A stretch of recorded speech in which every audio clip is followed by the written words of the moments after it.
ॐ नमस्तेभ्यः ॐ नमस्तेभ्यः ॐ नमस्तेभ्यः। नमो अर्हन्ताणं नमो सिद्धाणं नमो आयर्याणं नमो वज्रायाणं नमो लोये सवसाहुणम्। मङ्गलं भगवान् वीरो मङ्गलं गौतमो गणी मङ्गलं कुन्दकुन्दार्यो जैनधर्मोऽस्तु मङ्गलं। सर्वमङ्गलमाङ्गल्यं सर्वकल्याणकारकं प्रधानं सर्वधर्माणां जैनं जयतु शासनं जैनं जयतु शासनम्। हाथं बने परमात्मा हो शांति सारे देश में है देश ना सर्वोदय महावीर के संदेश में महावीर के संदेश में।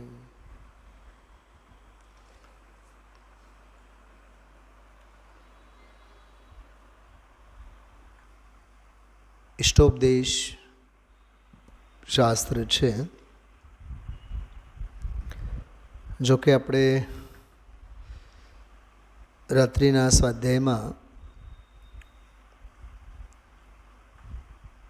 પૂજ ગુરુદેવ શ્રીના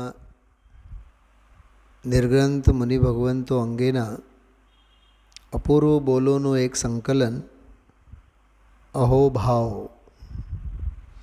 અલીગઢથી છપાયેલું જે છે એના લગભગ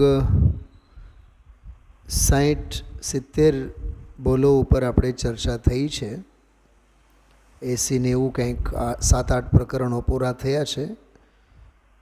દરેકમાં 10-12 બોલો હોય છે. એમાં 1008 બોલો છે. આજે તો શુક્રવાર છે ને, એટલે સોમવારથી આપણે એ અહોભાવ ગ્રંથ છે, પુસ્તક છે, એનું ફરીથી હું PDF રાત્રિના સ્વાધ્યાય ગ્રુપમાં હું મોકલી આપીશ. એટલે જેની પાસે પણ મોબાઈલ હોય તેમાં જોઈ શકો છો. તો એને આધારે આપણે એ વિષયની ચર્ચા લઈશું. બાકી છેલ્લા 2-2.5 મહિનાથી આપણે સિદ્ધચક્ર મંડળ વિધાન ઉપર લગભગ 40-45 સ્વાધ્યાય આપણે લીધા છે.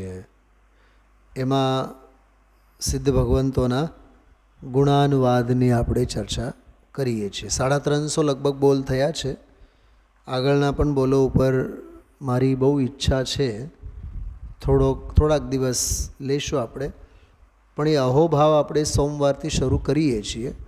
એટલે જો 3-1 દિવસ એ લેશું અને પછી શુક્રવાર અને શનિવાર એક દિવસ સિદ્ધચક્ર વિધાનનો સ્વાધ્યાય લેશું અને શનિવારે જુદા જુદા વૈરાગ્ય પ્રેરક કાવ્યો ઉપર સ્વાધ્યાય લેશું. એટલે 3 અને 2 એવી રીતે 5 સ્વાધ્યાયો રાત્રિના આપણે થોડુંક વૈવિધ્યસભર આપણે લઈએ. કદાચ હું ભૂલી જાઉં તો મને તમે યાદી આપજો, જો કે હું યાદ રાખવાની કોશિશ કરીશ. બાકી આજે અને કાલે 2 દિવસ આપણે, આજે તો એટલીસ્ટ આજનો સ્વાધ્યાય તો આપણે ઇષ્ટોપદેશ ગ્રંથ ઉપર જે અતિશય માર્મિક પ્રકરણ અને જેને કહે ને કે એક હટકે એક વિષય હટકે એમ એક જુદું પ્રમેય એમ કહી શકીએ આપણે. અને એ પ્રમેયને ખરેખર આપણે ચિત્તમાં ગંભીરતાથી જો લઈએ, જેમ કે વર્ષો પહેલાં આધાર કાર્ડ અંગેનો અભિયાન સરકારશ્રી દ્વારા શરૂ કરવામાં આવેલો, તેમાં વરસ 2 વરસ કોઈએ ગંભીરતાથી લીધી જ નહીં વાતને. પછી બરાબર માથે આવી પડ્યો એટલે પછી દોડાદોડી થઈ ગઈ. અને જ્યારે શરૂઆતમાં જ જે લોકોએ આધાર કાર્ડનું કામ કરાવી લીધું એ બહુ શાંતિથી સુખેથી હતા. સમજાય છે? એટલે વાત ઘણીવાર ગંભીર ઘણી હોય, પણ એની નોંધ જો આપણે એટલી ગંભીરતાથી ન લઈએ તો પછી પીડા ભોગવવાનો વારો આવે. જોકે આજ સવારે મેં આખો 45-50 મિનિટ લીધેલો છે, પણ અત્યારે થોડુંક એક 2-3 આગમ પ્રમાણો મગજમાં એના અંગેના દોડે છે, એટલે એને સત્વારે આપણે એની વાત કરીએ.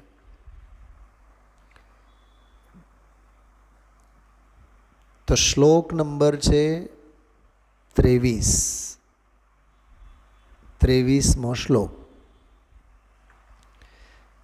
અને 23મા શ્લોકમાં જે વાત કરે છે પૂજ્યપાદ આચાર્ય દેવ, એને સમજવા માટે 22, 21, 20 આ છેલ્લા 3 શ્લોકોનો વિષય પણ સમજવો બહુ જરૂરી છે. અત્યારે એ 3 શ્લોકોનો વિષય આપણે લેતા નથી. કાલે આપણે વાત કરી હતી કે એક હાથમાં ચિંતામણી છે, બીજા હાથમાં ખોળ છે, સાવ નકામી વસ્તુ છે, કચરો છે. તો તારે ધ્યાન કરીને બેઉમાંથી કોઈ પણ વસ્તુ તું મેળવી શકીશ. પણ બીજી લીટીમાં એક બહુ સરસ વાત કરી કે વિવેકી લોકો કઈ વસ્તુને અપનાવશે. એટલે તારે જે અપનાવવું હોય એ અપનાવો એમ નથી કીધું. વિવેકી હશે એ કઈ વસ્તુ અપનાવશે. એનો અર્થ સીધો હતો કે ચિંતામણી અપનાવશે. બરાબર? એ શ્લોક. હવે એની ટીકા અને ગુરુદેવશ્રીના પ્રવચનમાં આપણે ગઈકાલે જોયું, ચૈતન્ય ચમત્કાર ચિંતામણી રત્ન છે. હવે એની આગળ પુણ્ય અને પાપ એની કિંમત જ ક્યાં છે? સમજાણું? ડૉક્ટર ભાઈલ સાહેબે 12 ભાવનામાં બોધિ દુર્લભ ભાવનામાં એ બહુ સરસ પ્રયોગ કરેલો છે. જો એ સંકલન આપણે અહીંયા હાથ વગે જ છે. બોધિ દુર્લભ ભાવનામાં ચિંતામણી અને કલ્પવૃક્ષ આ બંનેની વાત કરી અને બંનેની નિમ્નતા બતાવીને, નગણ્યતા બતાવીને ધર્મની શ્રેષ્ઠતા બતાવી. ધર્મ ભાવનામાં બોધિ દુર્લભમાં ને ધર્મ ભાવના છેલ્લી જે ભાવના છે ને એમાં સાંભળજો. પહેલાં એક વિચાર કરો, કામધેનુ હોય, કલ્પતરુ કલ્પવૃક્ષ હોય કે ચિંતામણી હોય. કામધેનુ એટલે ગાય. તો કામધેનુ પાસે તો દોહવું તો પડે જ ને. અને કલ્પતરુ એટલે કલ્પવૃક્ષ પાસે કલ્પના કરવી પડે. અને ચિંતામણી પાસે ચિંતા તો કરવી જ પડે ને. ચિંતા વિના ક્યાંથી? ચિંતા એટલે વિચાર, માગણી કરવી તો પડે જ ને. હવે આમાં સાંભળો શું કહેવા માગે છે. કામધેનુ કલ્પતરુ સંકટ હરણ બસ નામ કે, તો નામના છે. રતન ચિંતામણી ભી હૈ ચાહ બિન કિસ કામ કે. ચાહવું તો પડે ને, ભીખ તો માગવી જ પડે ને. મને સાચી કહું, મને આજ સુધી આપણી સૌરાષ્ટ્ર કાઠિયાવાડી અને ગુજરાતીની એક ભાષા અને એક બોલવાની રીત મને જરાય ગમતી નથી. કંઈક કામ હોય તો કહેજો. સામેવાળો કોઈ ભિખારી છે?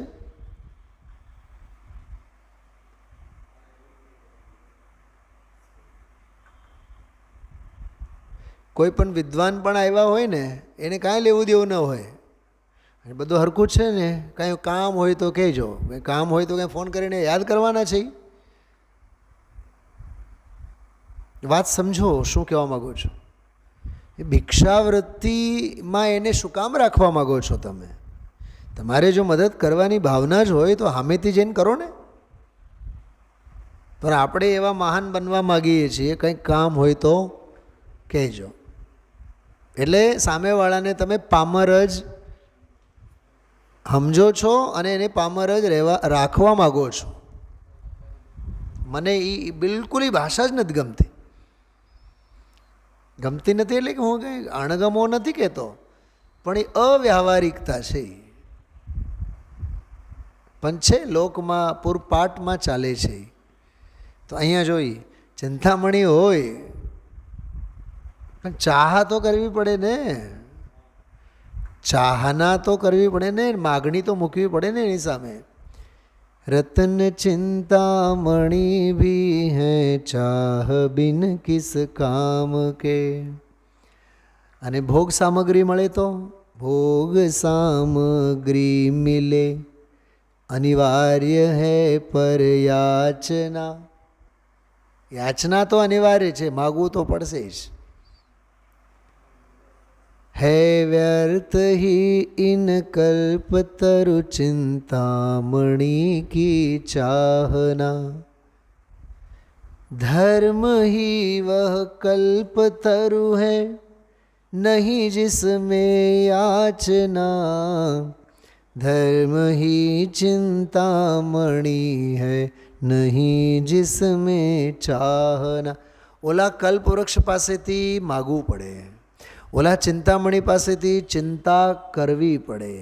ધર્મ એક એવું કલ્પવૃક્ષ છે જ્યાં યાચના નથી, ચિંતામણી એવો છે જ્યાં ચાહના નથી.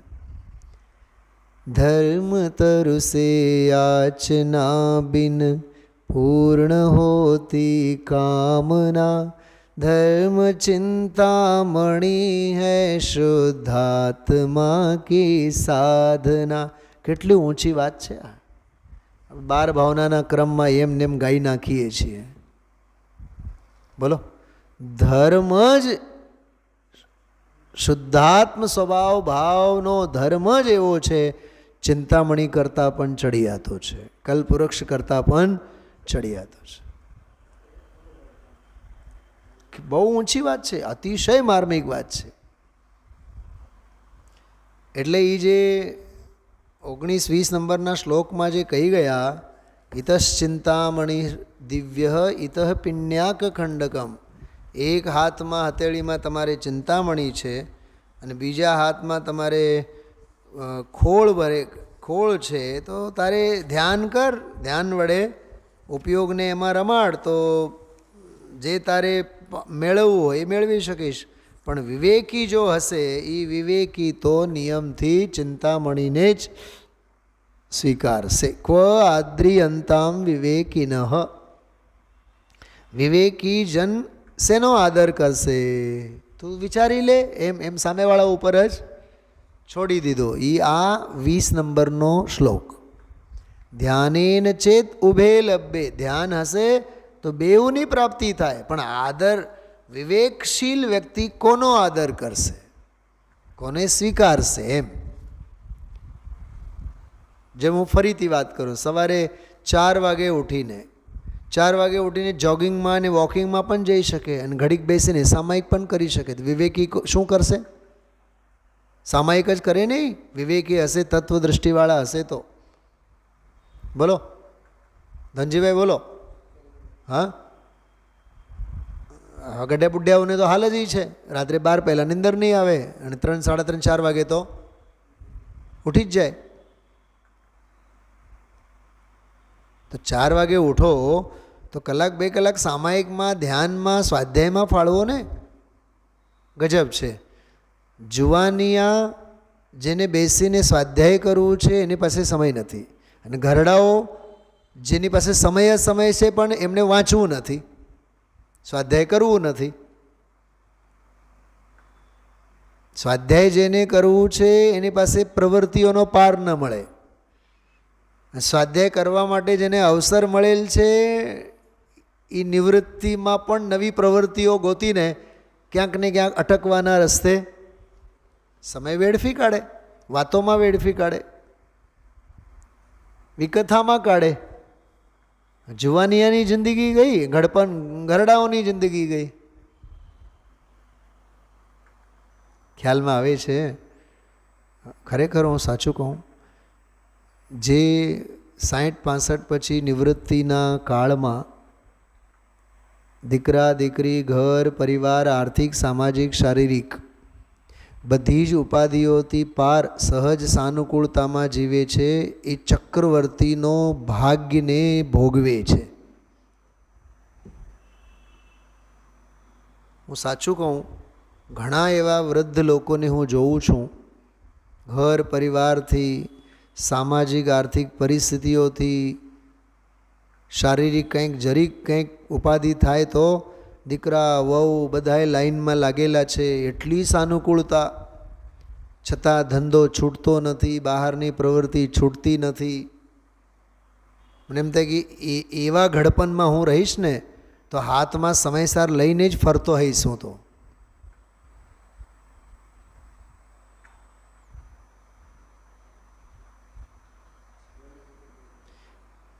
પાપની પ્રવૃત્તિમાં, આજીવિકાની પાપની પ્રવૃત્તિ હું કહું છું, આજના પ્રવચનને આધારે કહું છું. અજ્ઞાનની ઉપાસના એમ લખ્યું છે, પહેલો જ શબ્દ છે 23મા શ્લોકમાં. અજ્ઞાનોપાસ્તિ એમ શબ્દ છે. જો અજ્ઞાનની ઉપાસના કરવાથી તને અજ્ઞાન જ મળે, અને જ્ઞાનીઓની ઉપાસના કરવાથી તને જ્ઞાન જ મળે. એનાય બે અર્થ કર્યા છે, અજ્ઞાનનાય બે અર્થ, જ્ઞાનનાય બે અર્થ.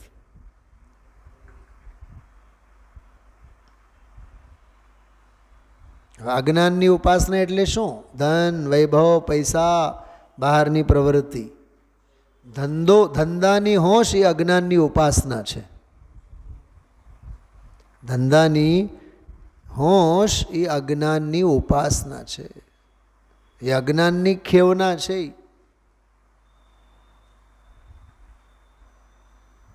આજે બહુ સરસ ચારે અર્થ આપણે કર્યા હતા. હમણાં ફરીથી હું લઈશ 23મા શ્લોકને આધારે. તો 20મા શ્લોકમાં ચિંતામણીની વગેરે વાત કરી, તો 21 અને 22માં આત્મ સ્વભાવ કેવો છે એ સ્વસંવેદનથી સુવ્યક્ત થાય એવો છે.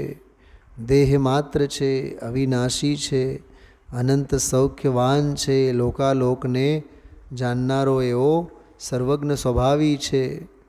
એને 22મા શ્લોકમાં કીધું, એકાગ્ર ચિત્તથી 5 ઇન્દ્રિયોના સમૂહને કાબૂમાં લઈ આત્માને આત્મા વડે આત્મામાં સ્થિત થાય તો મળે એવું છે.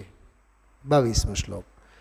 23મા શ્લોકમાં એ બહુ જબરદસ્ત વાત આવી. અજ્ઞાનોપાસ્તિર અજ્ઞાનમ, અજ્ઞાનની ઉપાસના કરે તો શું મળે? અજ્ઞાન જ મળે. અને જ્ઞાનમ જ્ઞાની સમાશ્રય, જ્ઞાનીઓના આશ્રય રહે તો શું મળે?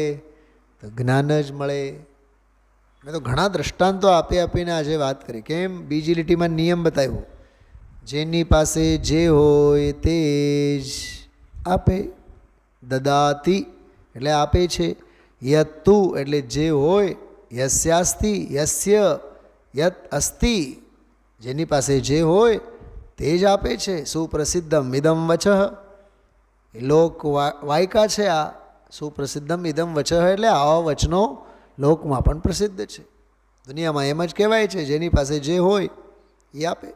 કર્ણ પાસે કવચ અને કુંડળ હતા તો એણે એ આપ્યા. સમજાય છે શું કીધું? હા, બહુ અદ્ભુત નિયમ છે.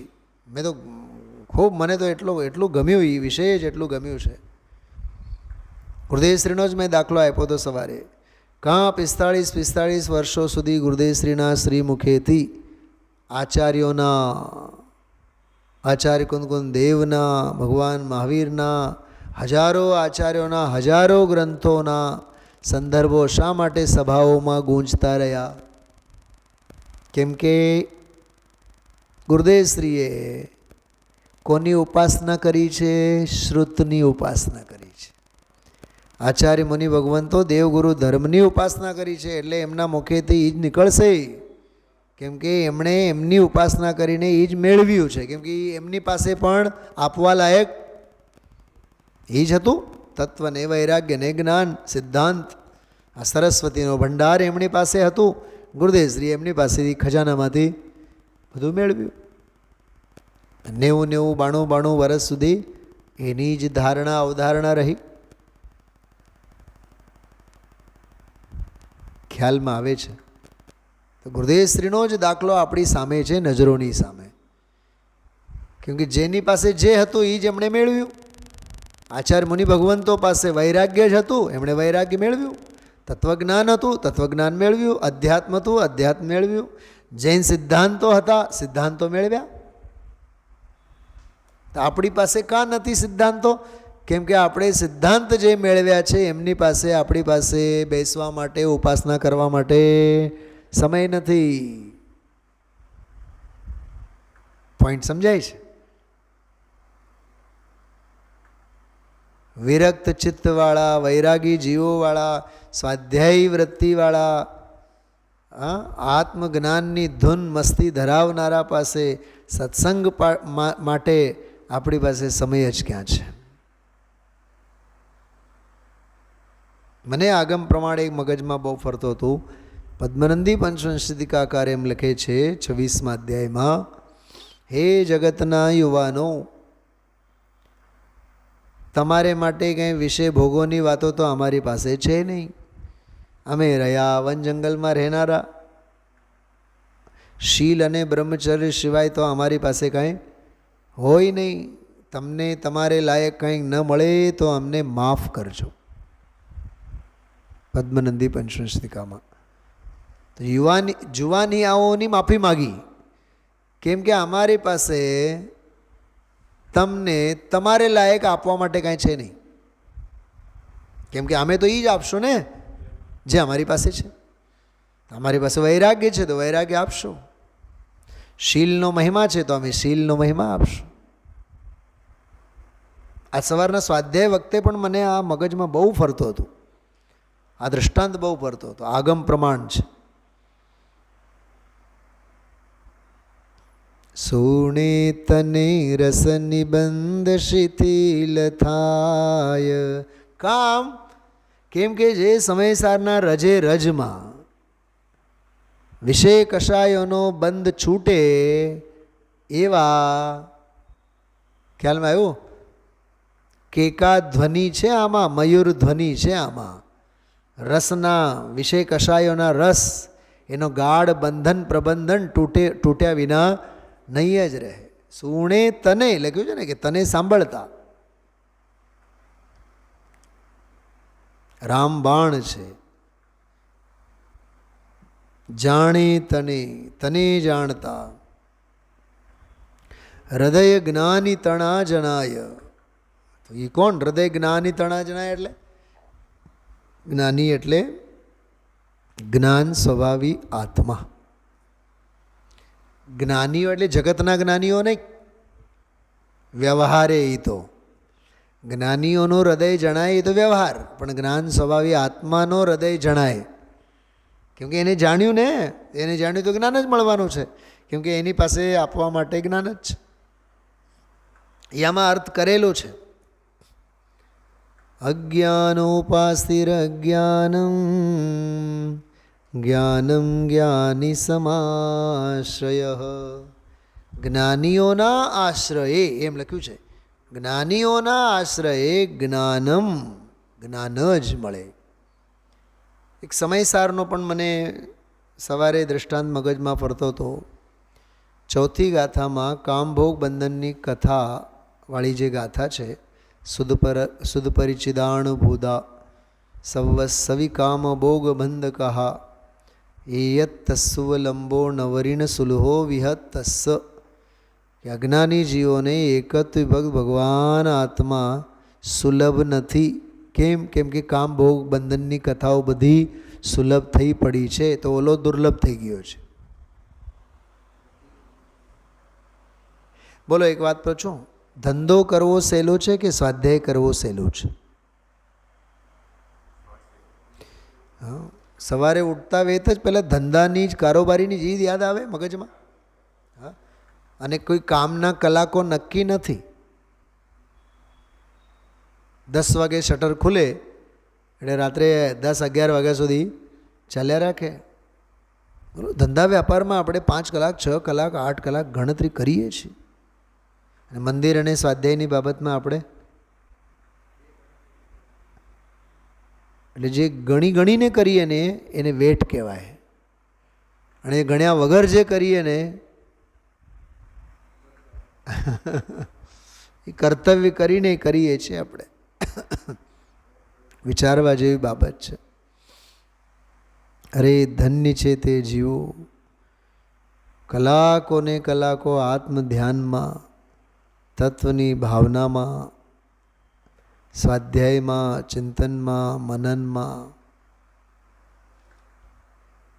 મને તો ઘણી વાર વિચાર આવે કે એક દેહની સ્થિતિ થયા બાદ વ્યાખ્યાન બધું બંધ કરવાનું છે આપણે. નોકરીથી જ રિટાયરમેન્ટ નહીં લેવાનું, પ્રવચનોથી પણ લઈ લેવાનું. કોણ સમજાવે સમાજને ને કોણ સમજાવે શ્રોતાઓને? એ ક્યાં ઠેકો થોડુંક લઈને બેઠા છીએ આપણે.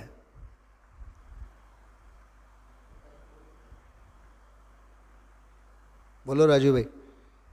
મને આજે બપોરે એ વિચાર આવતા હતા આ વિષય અંગે. માત્ર નોકરીથી જ રિટાયરમેન્ટ નહીં લેવાનું, વહેલા તે પહેલાંના ધોરણે આ વ્યાખ્યાન અને આ પ્રવચનકારપણાથી પણ નિવૃત્તિ લઈ લેવા જેવી જ છે. વાચા બંધ થાય એ પહેલાં વાચાથી આપણે બંધ થઈ જવાનો, વિરામ લઈ લેવાનો.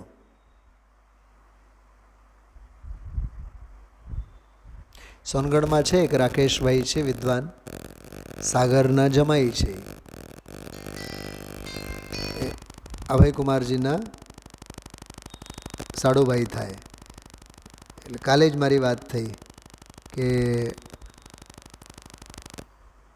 એને બધા રિપોર્ટ મળ્યા હોય ને ત્યાંના, એટલે મને કહે કે સાગરનું કેવું થયું ને આમ તેમ બધું. મેં બધી વાત કરી કે હા મને સમાચાર મળ્યા. મેં સહેજે પૂછ્યું કે તમે ક્યાંય ગયા હતા? કે નહીં, મારી તો હવે બોલવાની સ્થિતિ નથી રહેતી, બહુ થાક લાગે, એટલે હું 2-3 વર્ષથી ક્યાંય જતો નથી. એટલે મેં મજાકમાં એને કીધું બસ હું 58-60ની રાહ જ જોઉં છું, પછી મારે આ બધો ધંધો કાયમને માટે બંધ જ કરવો છે.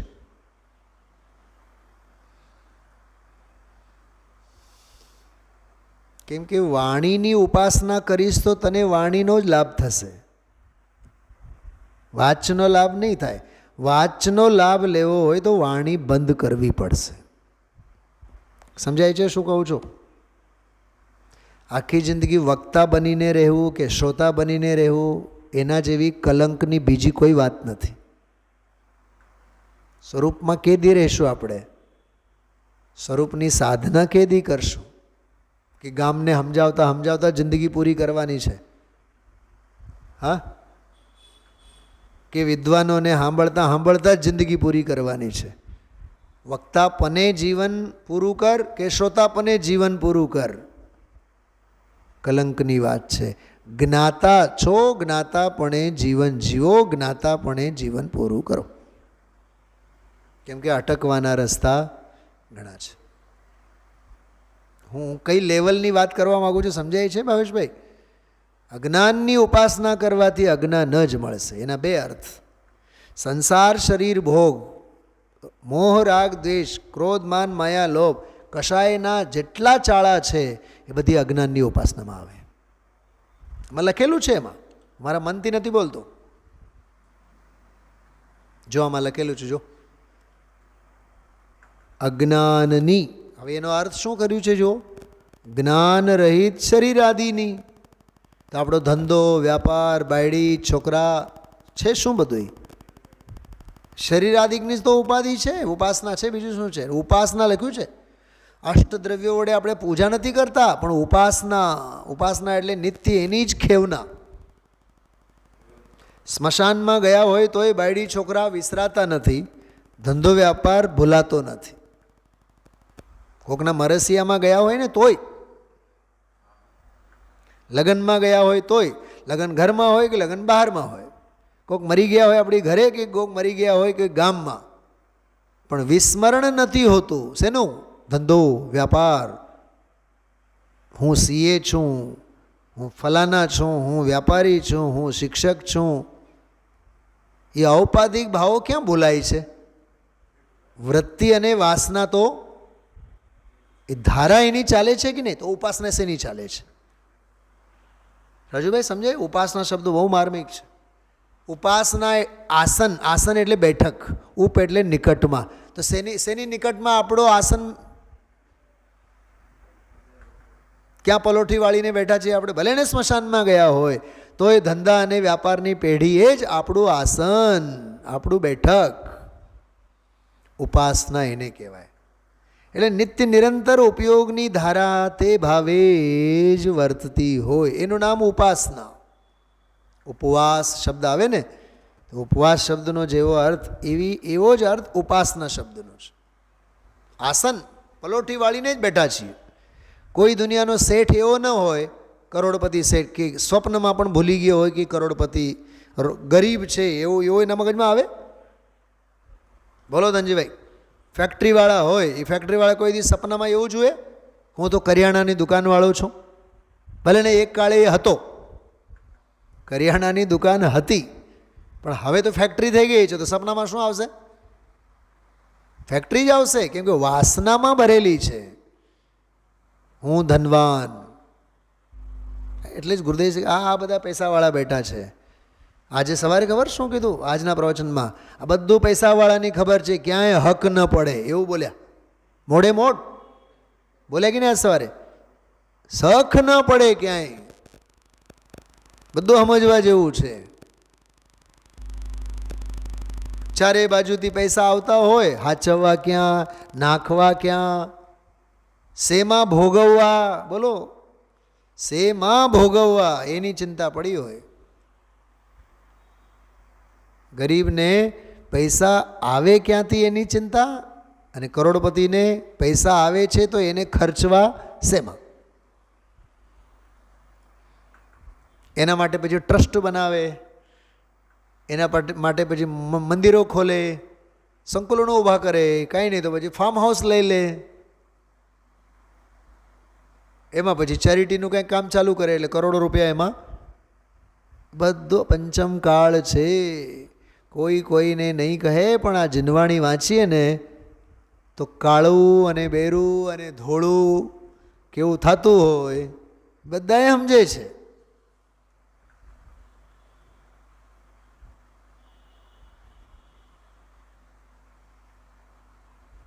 એક જૈન સમાજના કોટા રાજસ્થાન કોટામાં જૈન સમાજના એક બહુ મોટી હસ્તી, પંચ કલ્યાણકો અને વિધાનોમાં ને બધે મંચ ઉપર સૌથી માળા મંચમાં સૌથી આગળ.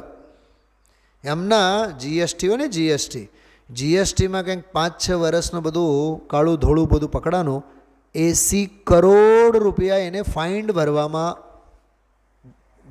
ભરવા પડ્યા. ફાઇન એ કેવા, એ વળી પાછા કાળા બજારીથી ભર્યા. એટલે 80 કરોડ જે ભરી શકે, 80 કરોડ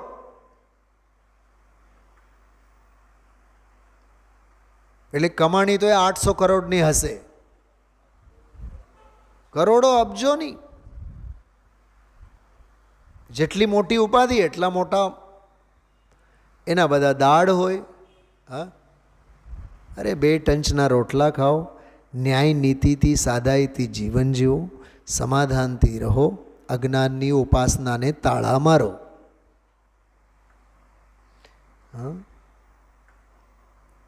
पर द्रव्यों में सुख नहीं है, तज इनकी तू अभिलाषा, धन शरीर परिवार रुबांधव, सब दुख की परिभाषा. સમજાણું? અજ્ઞાનની ઉપાસના છે.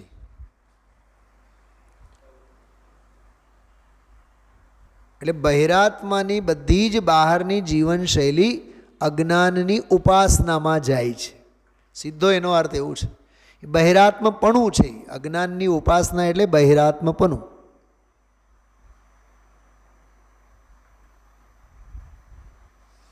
ઓલી ચોથી ગાથાની હું વાત કરતો હતો, એમાં એવું લખેલું છે આચાર્ય, આ જીવે આત્મજ્ઞાન કર્યું નથી અને આત્મજ્ઞાનીની ક્યારેય સેવા કરી નથી, એવું લખેલું છે ચોથી ગાથામાં સમયસારમાં.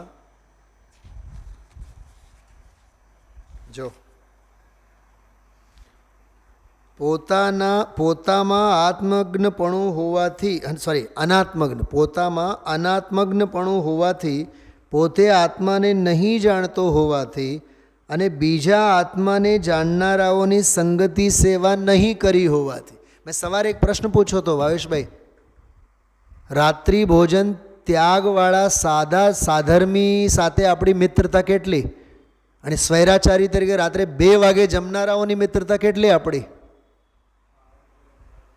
નારકીઓ સાથે, નરકમાં જનારાઓ સાથેની મિત્રતા આપણને ગમે છે, પણ દૈવી ભાવ અને દૈવી સ્વભાવ જેમનો છે એમની સાથે આપણે રહેવું ગમતું નથી. વિચારો, છાતી ઉપર હાથ મૂકીને બોલો રાજુભાઈ.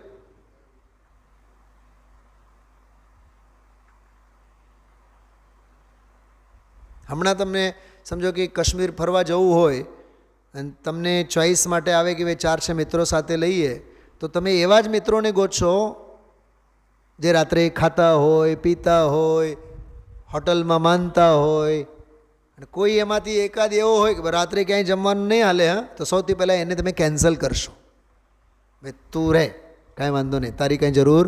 એટલે આપણે હરવા ફરવાની બાબતમાં પણ સ્વૈરાચારીવાળા આપણને ગમે છે, સદાચારી નથી ગમતા. થોડુંક વિચારો. હા, આત્મજ્ઞાન પામ્યું નથી અને આત્મજ્ઞાનીની પણ આપણે સેવા કદી કરી નથી. આ ચોથી ગાથા.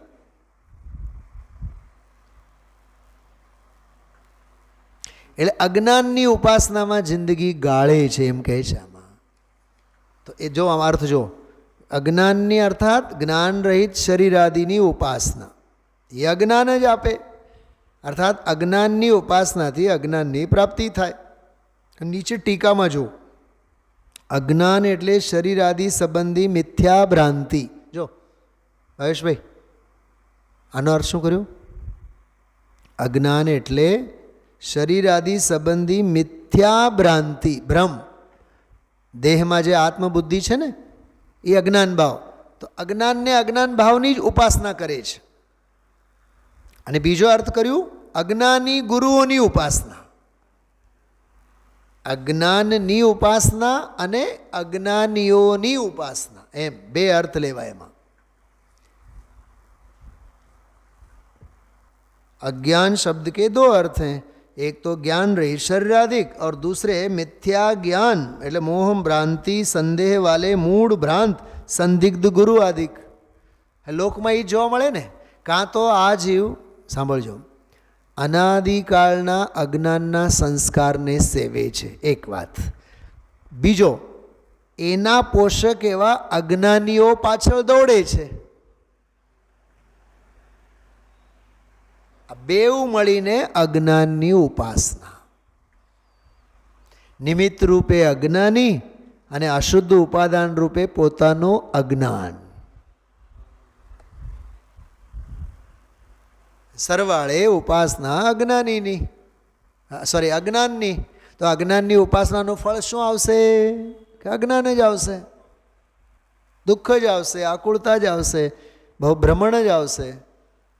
કેમ કે અજ્ઞાન પાસે શું મળે? કે અજ્ઞાન. અજ્ઞાનીઓ પાસે શું મળે? કે અજ્ઞાન. કેમ કે જેની પાસે જે હોય તે જ આપે, તે જ મળે, તે જ આપે અને તે જ મળે.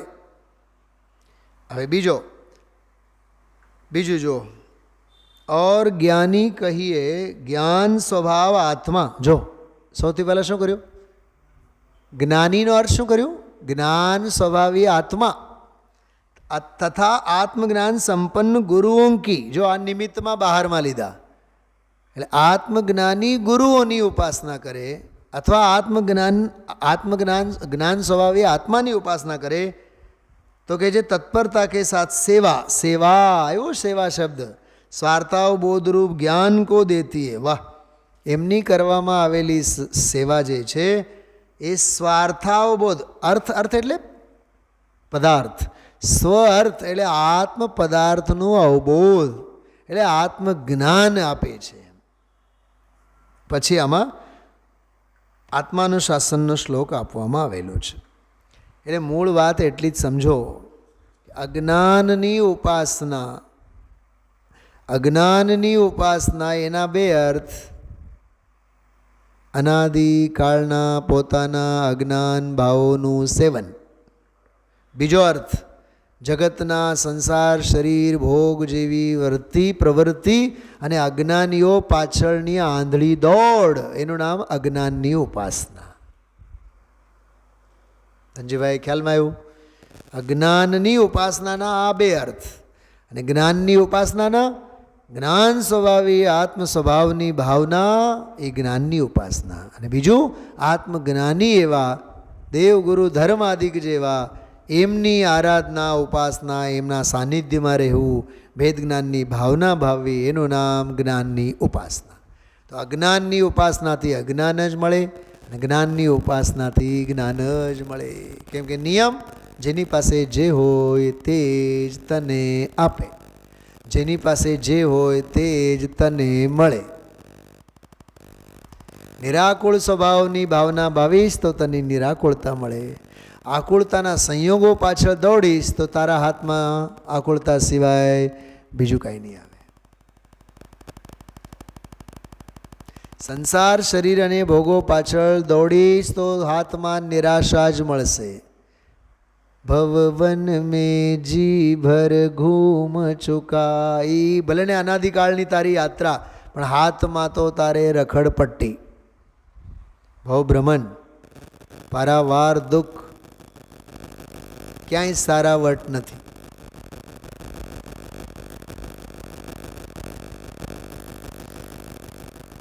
ખ્યાલમાં આવ્યું? ચારે ગતિઓમાં દુઃખો જ છે, બુદ્ધિવંત તીને નિર્વેરે. બુદ્ધિવંત તો એનો ત્યાગ કરે. સવારે મેં બહુ સરસ વાત કરી હતી કે આર્ય પુરુષોની સંગતિ, સત્સંગ શા માટે? કેમ કે સત્સંગ આર્ય પુરુષોની દેવગુરુ ધર્મની આરાધના ઉપાસનાથી આપણને એના જેવા થવાની પ્રેરણા મળે. રાગીઓ સાથે રહેશું તો રાગની શિક્ષા મળશે, અને વિરક્ત ચિત્તવાળા સાથે રહેશું તો વૈરાગ્યની શિક્ષા મળે. એક ચોર અને ડાકુ હોય, એની બાજુમાં જઈને બેસો, એની સાથે ઉઠો બેસો. ઘણું કીધું તું મેં. હા, માણસ ગમે તેટલો સજ્જન હોય પણ દુર્બુદ્ધિ અને દુર્જન સાથે રહી રહીને એનામાં પણ એ દુર્જનતાના લક્ષણો બધા આવે છે. શા માટે દુનિયાના મા બાપ પોતાના સંતાનોને સારા મિત્રો મેળવવા માટે કહે છે? બોલો, ખબર પડે તમને કે તમારો દીકરો કોઈ જુગાર રમનાર સાથે અને બેંક લૂંટનાર સાથે રહે છે, તો બીજે દિવસે એની સાથે રહેવા દેશો? છોકરો આપણો ગમે તેટલો લાયક હોય, સાંભળજો, તોય આપણે ક્લાસમાં તો ટીચરને પણ કહીને આવીએ આપણે માહિતી, મેડમ અમારા છોકરાઓનું થોડુંક ધ્યાન રાખજો, સારા છોકરાઓ સાથે એને બેસાડજો. એનો અર્થ શું થયું? આપણે આપણા છોકરાનું ઘડતર કરવા માગીએ ને, તો ઘડતર કરવા માટે આપણા છોકરા કરતાં પણ બુદ્ધિમાં જે ચડિયાતો હોય એ જોઈએ. જો નિમિત્ત કેવા આપણે મેળવીએ. એમ મારી આત્મશાંતિ ભંગ ન થાય તો મારે કેવા લોકો સાથે રહેવું જોઈએ? સીધી વાત છે ને. મારે વૈરાગ્ય ભાવ અંગીકાર કરવા છે તો વિરક્ત ચિત્તવાળા સાથે રહો. મારે નિર્લોભી વૃત્તિને પોષવું હોય તો જે ઓછામાં ચલાવે નિર્લોભી વૃત્તિવાળા સાથે રહો. લોભીઓ સાથે રહેશું તો લોભના જ સપના આવશે. કેટલું ગજબનું મનોવિજ્ઞાન છે આ.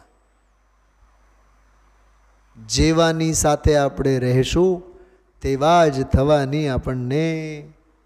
હા, બહુ સમજવા જેવું છે.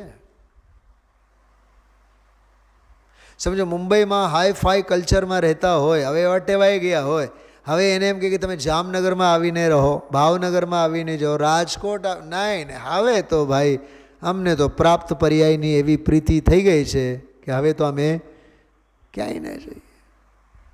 બહુ સરસ છે આ વિષય, એટલું સરસ છે. અજ્ઞાનની ઉપાસના કરવાથી અજ્ઞાન જ મળે, જ્ઞાનની ઉપાસના કરવાથી જ્ઞાન જ મળે. જ્ઞાનીઓની ઉપાસના કરવાથી તને વરદાનમાં જ્ઞાન જ મળે. તુમ સા દાની ક્યા કોઈ હો, જગ કો દે દી જગ કી નિધિયા. કેમ કે તમારી પાસે દેવા માટે તો એ જ છે ને, સમ દમ કી અવિનશ્વર મણિયા. રાગી રાગની પ્રેરણા આપે, વિરાગી વૈરાગ્યની પ્રેરણા આપે, વીતરાગી વીતરાગતાની પ્રેરણા આપે. આખો આ મેથડ અને સિસ્ટમ સમજવા જેવું છે. ઓમ નમઃ સિદ્ધેભ્યઃ.